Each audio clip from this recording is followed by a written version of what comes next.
जो इस मस्जिद को मंदिर बना दे या अजमेर शरीफ की दरगाह को मंदिर बना दे या खोद के दिखा दे, कैसे दे सकते हैं आप सर्वे का ऑर्डर? दोस्तों, संभल और अजमेर और इसके अलावा हिंदुस्तान भर में मुसलमानों के खिलाफ क्या क्या षड्यंत्र रचा जा रहा है, इन तमाम बातों को एडवोकेट भानु प्रताप सिंह ने बताया है। और ये बताया है कि इसमें क्या क्या गलतियां प्रशासन की तरफ से की गई और क्या क्या गलतियां कोर्ट की तरफ से की गई है, उन तमाम बातों को इन्होंने बताया। आइए उसको सुनते हैं, उसके बाद बात करते हैं। जो इस मस्जिद को मंदिर बना दे या अजमेर शरीफ की दरगाह को मंदिर बना दे या खोद के दिखा दे, कैसे दे सकते हैं आप सर्वे का ऑर्डर? और कैसे उस ऑर्डर को आप सही ठहरा सकते हैं जब ये कानून कह रहा? अबे विष्णु शंकर या और भी कोई, क्या इस कानून से बड़ा है तू? या तेरे जैसे जितने भी हैं कि कानून से बड़े हैं, वो क्या देश कानून से चलेगा या तेरे सपने से चलेगा या किसी के सपने से चलेगा? हर कोई आके खड़ा हो जाता है। और आज सरकार है वहां, जिस दिन सरकार जाएगी ना, ये विष्णु शंकर ऐसे जितने भी हैं, ये किस बिल में घुस जाएंगे ना पता भी नहीं लगे। ये कानून पढ़ ले, काला कोट पहनने का ना, इसे कानून को पढ़ ले, बता दे रहे कानून क्या है। ये जो हुआ है, 5 बच्चे मारे गए, इतने लोगों की चोट लगी है, और संभल मामले में जिस तरह की चीजें आ रही है, जो न्यूज लॉन्ड्री ने जो पूरी रिपोर्टिंग की है, वहां का जो साथी है अवधेश कुमार, उसने जो रिपोर्टिंग की, आपकी रिपोर्टिंग देखिए आप, वो ये कह रहे हैं कि जब भीड़ इस गली से भागी तो पीछे पीछे बहुत सारी पुलिस भागी। अब भीड़ तो निकल गई, लेकिन पुलिस वाले जो हैं उन घरों में जाके उनके दरवाजे तोड़ के, उनकी खिड़कियां तोड़ के, उनमें रखा हुआ सामान, चाहे वो वॉशिंग मशीन हो या कुछ भी हो, उनको तोड़कर और वहां ढूंढ रही है। किसी को, आप किसी के घर में घुस रहे तो आप कम से कम खिड़की दरवाजा खटखटाएंगे तो सही, भाई कोई है। और यही नहीं, आप देखिए एक महिला जो कह रही है, महिला कह रही है कि मेरी बेटी को खींच कर ले गए। पूछा कहां है? चंदौसी थाने में रखा हुआ है। बेटी को खींच के ले गए। अरे उसका क्या कसूर था? घर में से उस बेटी को ले गए, एक बेटी को ले गए, और वो कह रही कि उस औरत को भी ले जा रहे थे, लेकिन उसका बच्चा छोटा था तो उसको छोड़ के कभी इसे रहने दो, इसका बच्चा छोटा है। मतलब इस कदर बेशर्मी, उनका क्या कसूर है? ये पुलिस वाले कह रहे हैं। और जो एक लड़का हॉस्पिटल में भर्ती है, वो कह रहा है कि हमें ये कहा कि तुम्हें बचने का यही है। पुलिस वाले ये क्या कहेंगे उनको धमकी देके कि तुम्हारे बचने का यही है कि 10-10 लोगों के नाम बताओ और कंप्लेंट तुम्हारी तरफ से होगी, तुम्हारी तरफ से कंप्लेंट होगी। यानी फर्जी कंप्लेंट करा रहे हो। और जब एसएसपी से वो पूछ रहा तो एसएसपी कह रहा कि 7 एफआईआर हुई है। अरे घटना एक है तो 7 एफआईआर कैसे होंगी भाई? और उसमें ये मजेदार बात बता रहा कि 4 एफआईआर जो है वो लोगों की तरफ से हैं और 3 एफआईआर पुलिस की तरफ से हैं। और एक और आपने देखा होगा उसी वीडियो में, एक बात है कि जो जिस शाही मस्जिद पर झगड़ा हुआ है, एक लड़के को गोली वहां नहीं मारी गई, एक लड़के को दूसरी जगह मारी गई। कैसे मारी गई? दूसरी जगह झगड़ा तो वहां हो रहा था। क्या ये सारे सवाल नहीं है? क्या ये गंभीर सवाल नहीं है? लोगों को जिस तरह से मारा गया है, जिस तरह से सारी चीजें हुई हैं, और पुलिस वालों को भी चोट लगी, ये घटना जिसके लिए कलेक्टर, एसएसपी, ये सारे लोग जो, और सबसे ज्यादा जिम्मेदार वो अदालत जिसने आदेश किया सर्वे का। लेकिन कोर्ट में से कहा जा रहा है कि जो एएसआई है, एएसआई के अनुसार तो उस जामा मस्जिद में एएसआई के अंदर आता है तो उसमें कुछ कंस्ट्रक्शन या कुछ मॉडिफाई नहीं कर सकते, लेकिन उसमें मॉडिफिकेशन हुए हैं। मॉडिफिकेशन की बात ही नहीं है भाई। नहीं, अब तो आप जो चाहे तर्क दे दो। आप भाई तर्क आपके हैं क्या? बाकी जो लोग हैं उन्होंने जाके देखा है कि तुम जो कह रहे हो ये तो डिटेल जांच का विषय है, चर्चा का विषय है। दिखा भाई तेरे पास क्या सबूत है? वो तो नहीं है ना।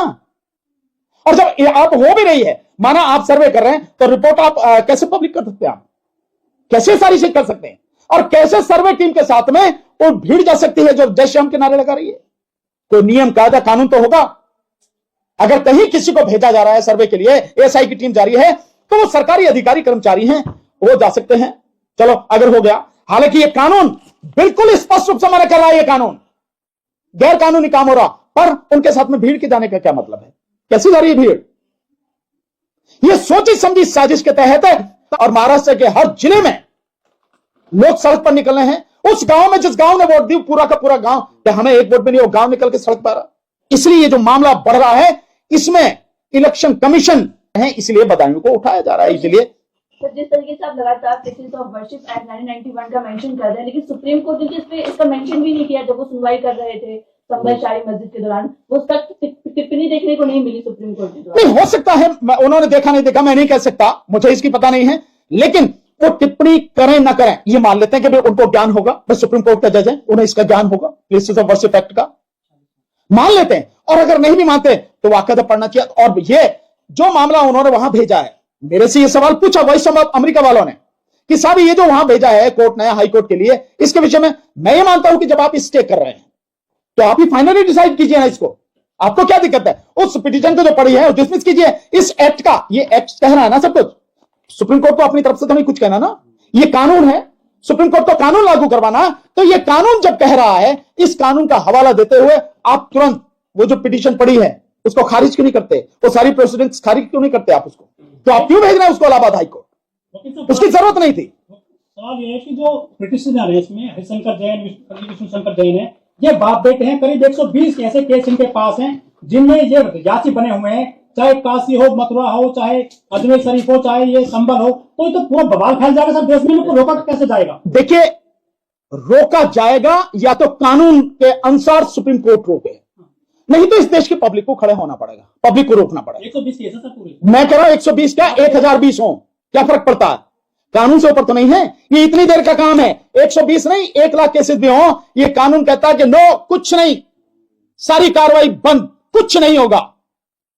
और मैं कह रहा हूं ये मैंडेटरी प्रोविजन है, सेक्शन 3 और सेक्शन 4 के मैंडेटरी प्रोविजन है। और करता ये दोनों जो बाप बेटे कर रहे हैं, इन्हें पकड़ के जेल में डाल देना चाहिए, 3 साल तक की सजा और जुर्माना है, ये करना चाहिए, इनका काम ये करना चाहिए। कोर्ट का काम है ये कि जो इस देश में बवाल खड़ा करने की कोशिश कर रहे हैं, पर क्यों कर रहे हैं? इसके पीछे है आरएसएस। ये बाप बेटे कुछ नहीं कर सकते, इनकी औकात कुछ नहीं है। इससे पहले भी मैंने एक वीडियो डाला था जिसमें मैंने ये बताया था कि 1991 में एक कानून पास हो चुका है कि 15 अगस्त 1947 से पहले जो कुछ भी था, मंदिर था तो मंदिर रहेगा, मस्जिद था तो मस्जिद, गुरुद्वारा, चर्च, दरगाह, जो जैसा है वैसा ही रहेगा। सिर्फ बाबरी मस्जिद के मामले को इससे अलग रखा गया था, यानी उस एक मामले को छोड़ करके बाकी तमाम मामलात में यह कानून बन चुका था कि अब उनको नहीं छेड़ा जाएगा। लेकिन उसके बावजूद हुकूमत ये छेड़ रही है, इस तरह का काम कर रही है, ये सोची समझी साजिश के तहत हो रहा है। और इसका मकसद सिर्फ और सिर्फ यह है कि मुसलमानों की हस्ती को हिंदुस्तान से मिटा दिया जाए। लेकिन उनको मालूम होना चाहिए कि आसान नहीं है मिटाना नामो निशान हमारा। ये बहुत पहले अल्लामा इकबाल कह के जा चुके हैं। तो ये नहीं हो सकता है कि हिंदुस्तान से मुसलमानों का नामो निशान मिट जाए। Please like, share and subscribe.